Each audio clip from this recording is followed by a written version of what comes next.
Saudaraku, banjir belum berhenti, tetapi negara justru terlihat berhenti berfikir. Belum kering lumpur di satu daerah, banjir kembali datang di daerah lain. Sumatera belum pulih, Kalimantan dilanda banjir, wilayah lain menyusul. Bencana seakan berpindah-pindah, tetapi satu hal yang tetap sama.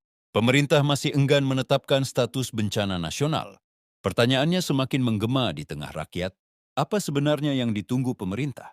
Apakah menunggu semua wilayah Indonesia porak-poranda oleh banjir, longsor, dan air bah yang Allah Subhanahu wa Ta'ala turunkan? Banjir hari ini bukan lagi peristiwa lokal.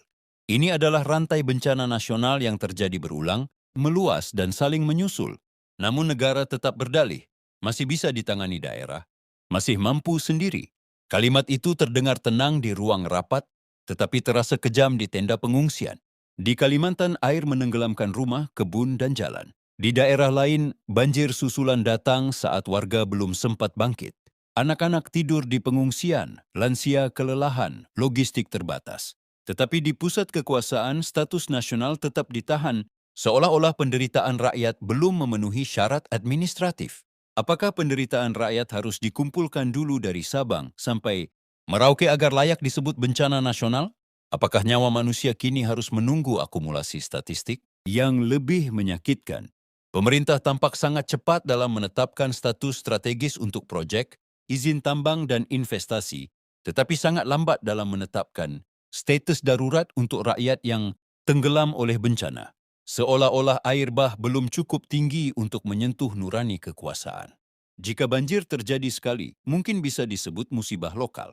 Namun jika banjir datang berulang, meluas dan serentak di berbagai pulau, maka menolak menyebutnya bencana nasional bukan lagi kehati-hatian, melainkan pembiaran yang diselimuti bahasa birokrasi. Dalam pandangan Islam, bencana bukan hanya ujian bagi rakyat, tetapi peringatan bagi penguasa. Allah Subhanahu wa Ta'ala berfirman bahwa kerusakan di darat dan laut terjadi karena ulah tangan manusia. Maka ketika banjir datang silih berganti, yang seharusnya pertama kali berintrospeksi adalah pemegang kebijakan, bukan korban. Penguasa bukan sekadar manajer administrasi, tetapi penanggung jawab keselamatan umat. Rasulullah menegaskan bahwa pemimpin adalah pelayan rakyat. Maka menunda status bencana nasional saat bencana terus meluas adalah tanda gagal memahami amanah kekuasaan. Jika negara terus bersikeras berkata, kami mampu sementara rakyat tenggelam, maka rakyat berhak bertanya, mampu versi siapa? Mampu menjaga citra atau mampu menyelamatkan nyawa? Jangan tunggu Allah Subhanahu wa Ta'ala memperlihatkan kehancuran. Yang lebih luas baru pemerintah tergagap. Menyebutnya nasional, karena saat itu mungkin bukan lagi soal status, tetapi penyesalan